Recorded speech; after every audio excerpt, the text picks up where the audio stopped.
and the pad, the table Zella was sitting at, as well as the cereal and spoon and even the milk, were all somewhat similar to what you would have seen on Earth, as most things on Telos were.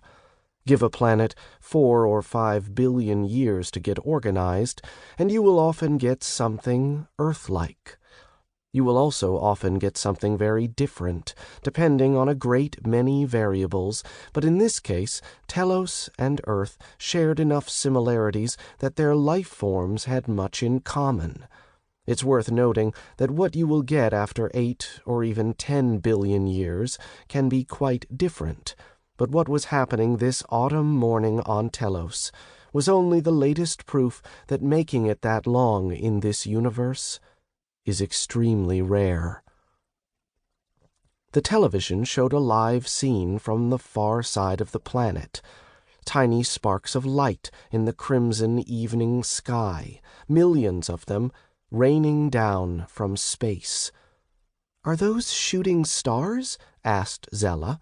She did not call them shooting stars exactly. This is just an approximate translation.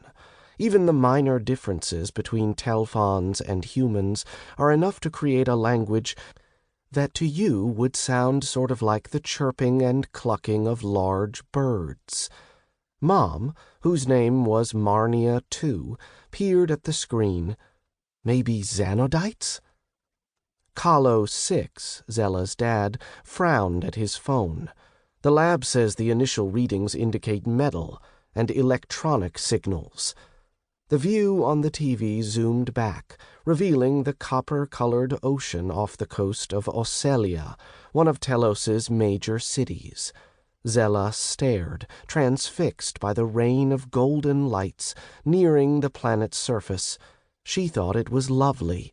Later she would remember thinking that, and she would feel so stupid. Did one of our orbiters explode? Mom wondered. "They're trying to find out," said Dad. At that moment, the first of the falling embers hit the water, and there was a flash of brilliant white light. More of the objects landed, and the light grew bigger and bigger. "Oh no," said Mom. The blast spread, ballooning into the sky and racing across the water toward the city. Churning and convulsing, a wall of fire. It hit the first glittering buildings along the shore, and Zella thought it must be a trick of the light, because the buildings seemed to vaporize. The scene cut out. A newscaster appeared, frantic. "We've lost all contact with Ocelia," she said. "Reports from the surrounding districts describe a wall of fire advancing in all directions. I'm told now that we've just received this satellite imagery." The scene switched to a view of the far side of Telos from space.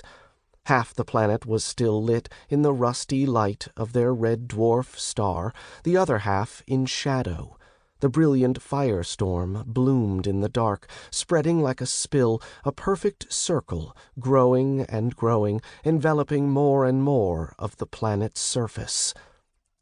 "We have to go," said Dad softly, reading from his phone. "We have to go right now." "What is it, Dad?" Zella kept staring at the expanding light.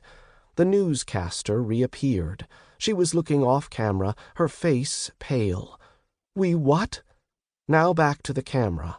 "Ladies and gentlemen, we—" The broadcast went dark. "What's going on?" Zella asked. Mom's hand closed around Zella's arm. "Come on, Zella, now!" Her cereal bowl smashed to the floor as Mom dragged her toward the door. Zella felt her heart galloping in her chest. "But I don't have my jacket or my backpack. "There's no time," said Dad, holding the front door open for them. He checked his phone. "They're saying 18 minutes. "Until what?" asked Zella. Dad didn't answer. He bolted past them as they stumbled down the steps and led the way across the ruby-colored lawn. "But you didn't lock the door." "Micah, pick up," Mom shouted uselessly at her phone. "He's probably not even awake yet." "Call your mother," said Dad. "She never has her phone on." Zella struggled to keep up, Mom's grip on her wrist burning.